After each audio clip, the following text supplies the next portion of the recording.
स्वागत है दोस्तों आप सबका मेरे चैनल पर। आज हम देखेंगे क्या प्रेम रख पाएगा अनुपमा का विश्वास। प्रेम और राही के बीच बढ़ती नज़दीकियाँ। अनुपमा ने प्लान की candle light dinner party family के लिए। तो बिना देर किए हुए आज हम आगे बढ़ते हैं और देखते हैं कि आज के एपिसोड में क्या हुआ। आज की सीरियल की शुरुआत होती है जहां पर सारे बच्चे पार्टी के लिए पहुंचते हैं और वॉचमैन उन्हें पार्टी का इनवाइट के बारे में पूछता है। तो सब कहने लगते हैं कि उनके पास इनवाइट तो नहीं है। उतने में ही प्रेम कहता है कि राहुल मेरा दोस्त है, वो अभी यहाँ पर आएगा। उतने में ही राहुल की एंट्री आती है। राहुल प्रेम से गले लगता है और वॉचमैन से कहता है कि ये ख़ास मेहमान है। तो वॉचमैन उन सब से माफ़ी मांगता है और सब अंदर चले जाते हैं।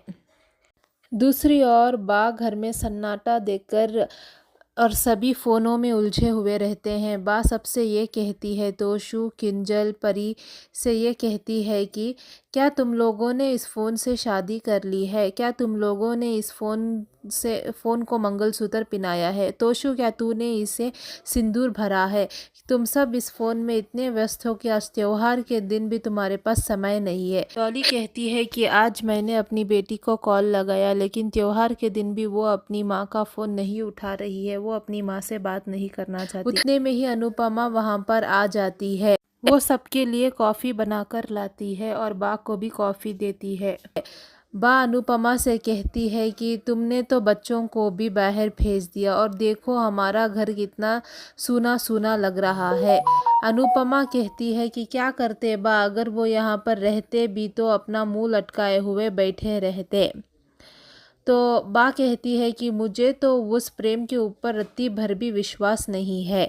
देखना, तूने उसे सारी जिम्मेदारी देकर भेजी है। अगर बच्चों के साथ कुछ भी ऊंच नीच हुई तो मैं उस प्रेम को नहीं छोड़ूंगी। यह कहकर बा कहती है कि बच्चों को फ़ोन कर कर पूछो कि वो ठीक से पहुंच तो गए। अनुपमा कहती है कि हाँ बा, मैं फ़ोन करूंगी थोड़ी देर के बाद। और सबको फ़ोन में व्यस्त देख अनुपमा बा से कहती है कि बा, मुझे एक जादू आता है। और अनुपमा जाकर वाईफाई की वायर जो है निकाल देती है और सब लोग कहने लगते हैं, किंजल, तोशु, परी, सब ये कहने लगते हैं कि अब ये नेटवर्क को क्या हो गया। पहले तो ये घर में नेटवर्क ही नहीं आता था और अब वाईफाई भी नहीं आ रहा है। अनुपमा बा से कहती है कि लो बा, अब होगा यहाँ पे चहल पहल, अब आप बात कीजिए जितना बात करना चाहती है। ये कहकर अनुपमा जाकर प्रेम को फ़ोन करती है। वहाँ पर प्रेम पार्टी में अनुपमा का फ़ोन आता है तो प्रेम सबको कहता है कि शायद घर से फ़ोन आया है, शायद अनुपमा मैम ने ही कॉल किया होगा। तो सब टेंशन में आ जाते हैं। प्रेम कहता है कि टेंशन मत लो, मैं कुछ करता हूँ। ये कहकर वो पार्टी से बाहर जाकर वॉचमैन के फ़ोन में भजन प्ले कर देता है और अनुपमा का कॉल उठाता है और कहता है कि मैम, यहाँ पर लाउड स्पीकर में भजन चल रहा है इसलिए मुझे कुछ सुनाई नहीं दे रहा है। हम सही सलामत पहुंच गए हैं, हम थोड़ी देर में तुमको फ़ोन करेंगे। ये कहकर वो फ़ोन रख देता है। दूसरी ओर अनुपमा बर्तन पीटकर सबको बाहर बुलाती है और सब ये देखकर खुश हो जाते हैं कि अनुपमा ने डिनर का अरेंजमेंट कितने अच्छे से किया है। अनुपमा कहती है कि घर में कैंडल रहते हैं लेकिन कोई भी इसका इस्तेमाल नहीं करता, ये सोचकर कि कभी बत्ती जाएगी तो इस्तेमाल करेंगे। और ये सजाने का सामान जो है बा ने उठाकर रखा था, अगर कोई ख़ास मेहमान आएंगे तो उस दिन सजाएंगे। आज तो त्योहार है तो इसलिए मैंने सोचा कि मैं ये candle light Diwali dinner party के लिए अरेंजमेंट करूंगी। ये बोलकर अनुपमा कहती है कि आज मैंने शरबत बनाया है, ख़ास शरबत है दिवाली के लिए। और ये बोलकर सब शरबत उठा लेते हैं और चेस करके बोल के पी लेते हैं और सारा परिवार एक साथ बैठकर खाने लगता है। दूसरी ओर पार्टी में जो है कंपटीशन की शुरुआत होती है और प्रेम कहता है कि अभी चिंगारी कंपटीशन करेंगे। तो राही कहती है कि नॉट इंटरेस्टेड। प्रेम कहता है कि हारने से लोग डरते हैं। राही कहती है कि तो चलो मैं तैयार हूँ। तो प्रेम करता है किसके लिए। दोस्तों मेरे चैनल को लाइक और सब्सक्राइब कीजिए, तभी मुझे भी मोटिवेशन होगा कि मैं ऐसे नए नए वीडियोस बना पाऊँ। प्रेम कहता है कि अभी तो तुम पार्टिसिपेट नहीं करना चाहती थी। राही कहती है कि मैं जीतने के लिए तैयार हूँ। तो सब राही को प्रोत्साहित करते हैं और सब कंपटीशन में हिस्सा लेते हैं। कंपटीशन में राही हार जाती है, प्रेम जीत जाता है और ईशु जो है कूल बॉय को देखकर उसके पीछे जाने लगती है और वो अंश उसके पीछे जाता है। अंश ईशु को कहता है कि चलो वहाँ पर कंपटीशन हो रहा है और तुम यहाँ पर इसके साथ बिज़ी हो। ईशु कहती है कि जाओ यार अंश, मुझे उसके साथ वीडियो लेना था। प्रेम वहाँ पर आ जाता है और अंश से कहता है कि भाई बनो, बॉडीगार्ड नहीं। अंश कहता है कि ये सब बड़े घरों के चोचले होते रहेंगे, लेकिन हमारे यहाँ तो भाई ही सब कुछ होता है, भाई ही बॉडीगार्ड भी होता है। ये कहकर अंश प्रेम को कहता है कि तुम नहीं समझोगे। प्रेम पूछता है क्यों। अंश कहता है कि तुम्हारा परिवार नहीं है ना, इसलिए। प्रेम कहता है कि जिसके पास जो नहीं है वही उसे बेहतर समझ सकता है। जो बीमार है वही सेहत की इम्पोर्टेंस समझ सकता है। जो भूखा है वही खाने की कीमत समझ सकता है। वैसे ही जैसे मेरे पास परिवार नहीं है, इसलिए मैं परिवार की कीमत समझ सकता हूँ। ये बोलकर वो वहाँ से चले जाता है। दूसरी ओर सब खाने के टेबल पर जमा होते हैं और सब अनुपमा को सुनाने लगते हैं। पाकी कहती है कि मम्मी, आप इतने सालों से यहाँ पर रहकर भी हमारे साथ नहीं थी। आप हर हमेशा उस लड़की के ख्याल में ही गुम रहती थी। अनुपमा कहती है कि हाँ, जो बच्चे माँ के आँखों के सामने नहीं रहते, माँ को उन्हीं की चिंता लगाई रहती है। जैसे कि अब डॉली बहन के पास उनकी बेटी नहीं है, लेकिन उन्हें हर हमेशा उसी की चिंता लगी रहती है। वैसे ही जैसे बा को वनराज की चिंता लगी रहती है। मुझे तो सारे बच्चे एक समान है, क्योंकि मेरी बेटी राही मेरे पास नहीं थी, इसलिए मुझे उसकी चिंता लगी रहती थी। दूसरी ओर वहाँ पर परी कूल बॉय को देखकर हाय कहती है और अपने आप को देखने लगती है और कहती है कि वाओ यार, ये कितना क्यूट है। ये राही सुन लेती है और परी से कहती है कि अगर ये तुम्हें इतना ही पसंद है तो जाओ उसके साथ बातें करो, उसके साथ फ़ोटो खींचो।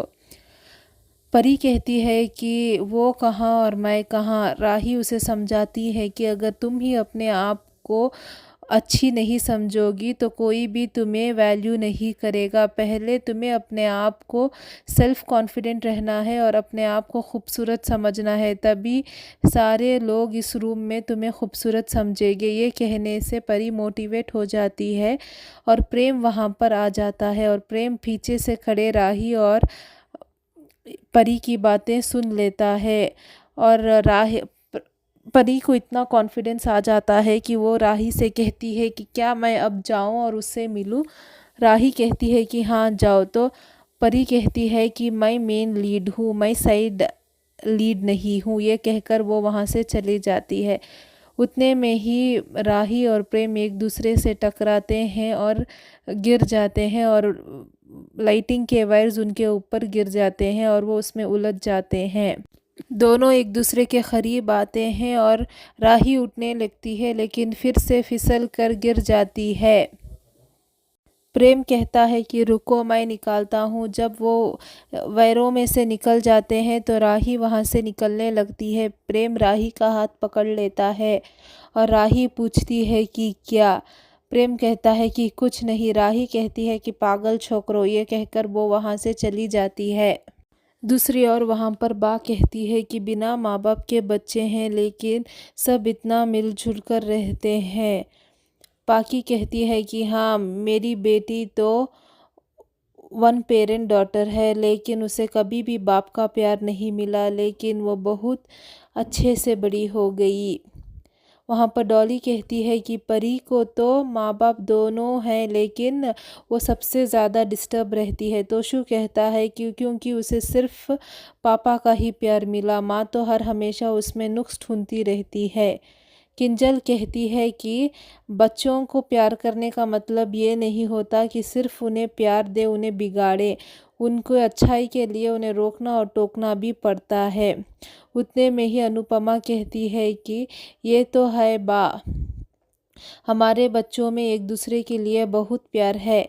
बा कहती है कि बच्चे जैसे भी रहो लेकिन आँखों के सामने रहना चाहिए। अनुपमा कहती है कि ये तो बिल्कुल सही कहा बा आपने। मुझे एक बात की खुशी है कि मेरी छोटी वापस तो आ गई है, लेकिन उसका दिल पहले जैसा ही मुलायम है। वो कहती नहीं, लेकिन मैं जानती हूँ कि वो ईशु अंश परी से बहुत प्यार करती है। सब अनुपमा को देखने लगते हैं और अनुपमा कहती है, क्या मैं अपनी बेटी की तारीफ भी ना करूं? वहाँ पर पार्टी में अंश, ईशानी, माही, ईशु सब एक दूसरे के साथ फ़ोटो लेते हैं और परी कहती है कि मेरी फ़ोटो ठीक से नहीं है और एक एक बार लो। ये सब देखकर राही इमोशनल हो जाती है और अपने बचपन के बारे में सोचती है कि वो उसके पॉप्स और अनुपमा कैसे एक दूसरे के साथ फ़ोटो खींचते थे। राही भी वहाँ पर जाकर अपने लॉकेट में अनुज की फ़ोटो खोलकर अपनी और अपने पॉप्स के साथ फ़ोटो ले लेती है और कहती है कि पॉप्स आप कितने हैंडसम लग रहे हो। ये देख वहाँ पर खड़ा प्रेम भी यह देखता है और राही को इमोशनल होते देख वो राही के पास पहुँच जाता है और राही के साथ फ़ोटो खींचता है और कहता है कि कितनी क्यूट सी फ़ोटो आई है, लो एक तुम रखो और एक मैं रखूँगा। और कहता है कि अकेले रहना और अकेले होने में बहुत फ़र्क होता है। अकेला रहना जो है वो सिचुएशन है, लेकिन अकेले होना जो है वो आपकी चॉइस है। आसपास देखो, तुम्हें कोई एक हमसफ़र या दोस्त नज़र आ जाएगा। अनुपमा सबके लिए गिफ्ट्स ले आती है और बा कहती है कि क्या तुम सोन पपड़ी इस लिफाफे में कवर करके लाई हो? सब हंसने लगते हैं। अनुपमा कहती है कि नहीं बा, ये लो, ये आप सबके लिए मेरी तरफ से एक छोटा सा तोहफा है। अनुपमा सबको गिफ्ट दे देती है और बा को तोहफे में एक बैग मिलती है, किंजल को एक माला मिलती है, तोशु को एक हैंडकरचिप जिस पर उसका नाम लिखा हुआ रहता है, पाकी को हैंड ब्रेसलेट मिलता है और डॉली को भी एक हैंडबैग मिलती है। ये सब देखकर तोशु कहता है कि वाह मम्मी, आपने अपनी बेटी छोटी के लिए तो 10 लाख रुपए दान कर दी और हमारे लिए ये हैंडमेड सस्ते से गिफ्ट। अनुपमा कहती है कि तोहफ़ों की कीमत नहीं देखनी चाहिए, उसके पीछे छुपी भावनाओं को देखना चाहिए। सब उसके दिए गए तोहफ़ों को देखकर उसे सुनाने लगते हैं। अनुपमा कहती है कि मैंने ये रात भर जाग कर बनाए हैं। समय कम था और मेरा हाथ जला हुआ था, लेकिन मैंने पूरी मेहनत से ये तोहफे तुम लोगों के लिए बनाई है। ये कहना होता है और सब अनुपमा को सुनाने लगते हैं और कहते हैं कि डॉली कहती है कि भाभी, आप तो पहले से ही अपने बच्चों से ज़्यादा गोद लिए बच्चों को ही महत्व देती हो। उतने में ही बा कहती है कि हाँ, और ये राही और माही, अपने सगे बच्चों से ज़्यादा तुम इन्हें ही प्यार करती हो। अब वो प्रेम भी आ गया है। डॉली कहती है कि आप अपने बच्चों को तो कंट्रोल में नहीं रख पाई, इसलिए उनके बच्चों की बच्चों की डोर आपने अपने हाथ में रख ली है ताकि आप अपने बच्चों को कंट्रोल कर पाओ। ये सब सुनकर अनुपमा इमोशनल हो जाती है। पाकी कहती है कि मम्मी, इतने साल हो गए, आपने कभी भी हम कैसे हैं, मैं अकेली अपनी बेटी को पाल रही थी, आपने कभी नहीं पूछा कि मैं कैसी हूँ, मैं कैसे कर रही हूँ ये सब। आज आपकी बेटी वापस आ गई है तो आज आप हम सबके लिए हमारे पसंदीदा खाना बना रही हो। ये हमारे लिए आप नहीं कर रही हो, ये अपनी बेटी के लिए कर रही हो ताकि हम खुश हो जाएं और आपकी बेटी राही को हम एक्सेप्ट कर ले।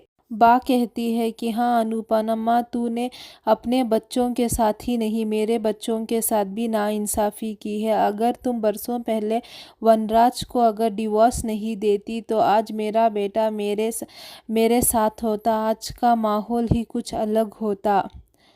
तोशु कहता है कि मम्मी, आप तो अलग ही हो, आप अब्बा को ही ले लीजिए। पापा ने घर बेच के पैसे लेकर चले गए, लेकिन बा ने कभी भी पापा के बारे में बुराई नहीं की और आप हैं कि हमें जेल ही भिजवा देती हो। सब अनुपमा को सुनाने लगते हैं और दूसरी ओर वहाँ पर पार्टी में राही बैठी रहती है और प्रेम राही के पास जाकर कहता है कि कुछ बोर ही लोग पार्टी में बोर हो सकते हैं। राही कहती है कि यहाँ पर पार्टी कहाँ हो रही है। कुछ लोग जो है शराब पीने में व्यस्त है, कुछ लोग फ्लर्ट करने में व्यस्त है और कुछ लोग फ़ोटो खींचने में व्यस्त है। प्रेम कहता है कि ये तो सही बात है, अब देखो तुम मेरा कमाल, अब मैं क्या करता हूँ। राही कहती है कि तुम्हें इतना सेल्फ कॉन्फिडेंस है कि तुम सब अपने ऊपर ले लेते हो, अब तुम क्या करोगे। प्रेम राही से शर्त लगाता है कि अब देखो मैं ये पार्टी को कैसे चेंज करता हूँ। दोनों में शर्त लग जाती है। सब अनुपमा को सुनाकर जाने लगते हैं तो अनुपमा कहती है कि अभी दिवाली की डिनर ख़त्म नहीं हुआ है, खाने के बाद सब मिठाई खाती है, लेकिन तुम लोगों ने तो मेरा मुंह ही कड़वा कर दिया। लेकिन मैं तुम्हारा मुंह कड़वा नहीं करूँगी, मैं तुम लोगों को कुछ ऐसी बातें कहूँगी जिससे तुम्हारा खाना हजम हो जाए। सही कहा तुम लोगों ने, इतने साल मैंने तो तुम्हें नहीं पूछा, लेकिन तुम लोगों ने भी कभी मेरे पास नहीं आए और ना ही तुम लोगों ने कभी मैं कैसे हूँ ये पूछा। तुम लोगों पाकी तूने और तोशु ने तो मुझे कई बार माँ मानने से भी इनकार कर दिया है। तुम्हें तो मुझे देखकर शर्म आती थी। तोशु तूने तो कितनी बार मुझे यह कह दिया है कि आप तो हमारी माँ ही नहीं हो, हमारी माँ ऐसे करती ही नहीं। लेकिन मैंने कभी भी तुम लोगों से रिश्ता नहीं तोड़ा, कभी मैंने तुम्हारी माँ होने से इनकार नहीं किया। तो आज का एपिसोड यहीं पे समाप्त होता है और ऐसी जानकारी के लिए मेरे चैनल को लाइक और सब्सक्राइब कीजिए।